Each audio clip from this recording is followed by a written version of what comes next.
හරි. අපි කතාවට බහිමු අවුරුදු 50ක්. ඒ කියන්නේ ලොකු කාලයක්. ඒ මුළු කාලෙම සඳ දිහා බලාගෙන හිටියට පස්සේ අපි දැන් ආයෙත් යන්න ලෑස්ති වෙනවා. ඒත් මේ පාර කොඩියක් ගහලා සෙල්ෆියක් අරන් එන්න විතරක් නෙවෙයි. එහෙනම් මොකද්ද මේ අවුරුදු 50ක නිහඬියාව බින්දින්න තරම් ලොකු හේතුව? ඔව් මේක තමයි හැමෝම අහන ප්‍රශ්නේ නේද? ඇත්තටම 1969 දී සඳට ගියා නම් ඇයි ආයෙත් යන්න මෙච්චර කල් ගියේ? සමහරු කියනවා ඒක බොරුවක් ෆිල්ම් එකක් කියලාත් කියනවා හරියටම මේ හේතුව නිසා.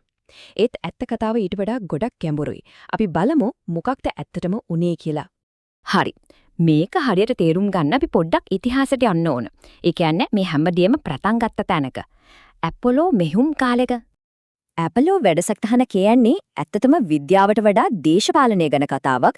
ඒ කාලේ තිබුණේ සීතල යුද්ධය ඇමරිකාවයි සෝවියට් සංගමයයි අතර ලොකු තරඟයක්. කවුද ලෝකෙට ලොක්ක කියලා පෙන්නන එක තමයි ඕනේ උනේ. ඉතින් සඳට යන්නේක උනේ ඒ තරඟේ දිනන්න තිබුණු ලොකුම ට්‍රෝෆිය. ප්‍රධානම ඉලක්කය වුණේ එකම එක දෙයයි කොහොම හරි පළවෙනියට එතනට යන එක. ඉතින් නීල් ආම්ස්ට්‍රෝං සඳ උඩ අඩිය තිබ්බ ගමන් ගේම් එක ඉවරයි. ඇමරිකාව තරඟය දින්නා. ජයග්‍රහණය ලැබුණා. ඊට පස්සේ මොකද උනේ?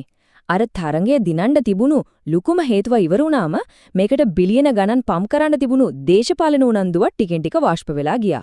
හරි දේශපාලන උනන්දුව නැති වුණා කිව්වට අවුරුදු 50ක්ම යන්නේ නැතුව ඉන්න තරම් හේතුනේ මොනවද? අපි ඒක ටිකක් විස්තරාත්මකව බලමු. ඔන්න බලන්න එළියට කියපු හේතු ටික තමයි මේ වියදම දරා ගන්න බෑ ආයෙත් ගිහින් අලුතෙන් හොයාගන්න දෙයක් නෑ වගේ.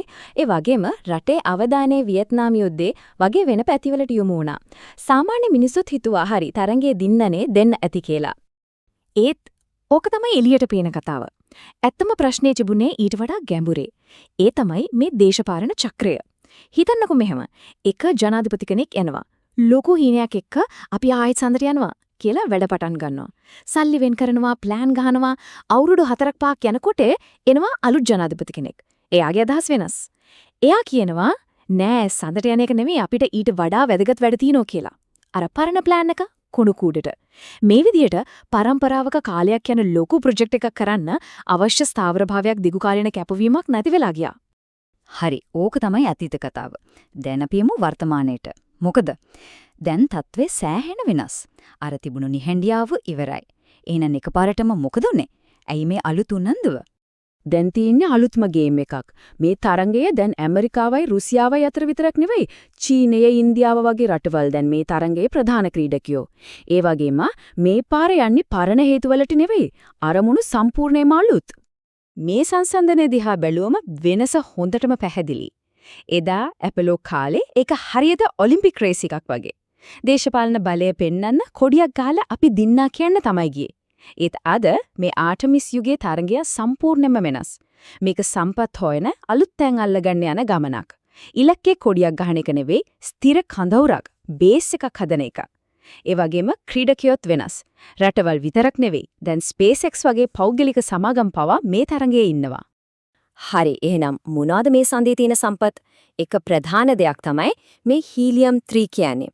මේක හරිම විශේෂයි. විද්‍යාඥයන් විශ්වාස කරනවා මේක අනාගතයේදී පෘථිවියේ බල ශක්ති ප්‍රශ්නෙට විසඳුමක් වෙන්න පුළුවන් කිසිම අපද්‍රවයක් නැති පිරිසිදු බල ශක්තියක් නිපදවන ඉන්ධනයක් කියලා. හිතන්නකෝ ඒකේ වටිනාකම. ඉතින් දැන් පේනව නේද? දැන් සද දිහා බලන විදිහ සම්පූර්ණයෙන්ම වෙනස්. ඒක නිකන්ම ගවේෂණය කරන්න තියෙන පාළු තැනක් නෙවෙයි. ඒක හරියට නිධානයක් පිරුණු පෙට්ටියක් වගේ අනාගතයට කරන ආයෝජනයක්. ආර්ථිකමය වශයෙන් අතිශයින්ම වටිනා තැනක්. හරි. සම්පත් ආර්ථිකය ඕක තමයි එක පැත්තක්. ඒත් කතාවේ තව ලොකුම කොටසක් තියෙනවා. මොකද සඳ කියන්නේ මේ මුළු සැලැස්මේ අවසානේ නෙවෙයි. ඒක පටන් ගන්නමක් විතරයි. ඇත්තම ඉලක්කයේ ඊට එහා.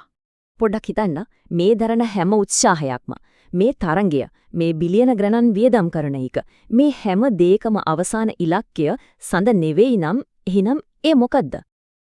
ඇත්තම ලොකුම ඉලක්කය තමයි අඟහරු. මාස්.